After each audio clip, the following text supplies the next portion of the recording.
High বন্ধুরা, আজকে একটা গল্প শোনাবো। সেটা হলো এক অলস দুপুরে বড় মিয়া আর ছোট মিয়া গাছের তলায় বসে বিশ্রাম নিচ্ছিল। হঠাৎ আকাশ থেকে টুপ করে পড়ল এক অদ্ভুত জাদুকরি ঘড়ি।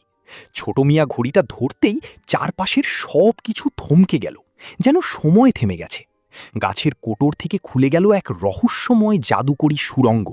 তারা পৌঁছে গেল সময়ের রাজ্যে, যেখানে হাজার হাজার ঘড়ি ঘুরছে। সেখানে দেখা হলো অলসতার দানবের সাথে, যে সবার সময় চুরি করতে চায়। বড় মিয়া আর ছোট মিয়া দানবের হাত থেকে বাঁচতে ছুটতে শুরু করলো। ছোট মিয়া বুঝল এই জাদুকরি ঘড়িটাকে সচল করতে হবে। বড় মিয়া সাহস করে দানবকে আটকে রাখলেন, যেন ছোট মিয়া কাজটা করতে পারে। ছোট মিয়া চাবি ঘোরাতেই ঘড়িটি প্রাণ ফিরে পেল। সময়ের আলোয় অলসতার দানব ধুলোয় মিশে গেল। ঘড়ির ভেতর থেকে বেরিয়ে এলো এক দয়ালু সময়ের পরী। পরী তাদের উপহার দিল বিশেষ কিছু জাদুকরি যন্ত্র। পরী বলল, সময় হলো পৃথিবীর সবচেয়ে মূল্যবান সম্পদ, একে কখনো নষ্ট করো না। এবার তাদের বাড়ি ফেরার পালা। তারার পথ ধরে তারা ফিরতে শুরু করলো।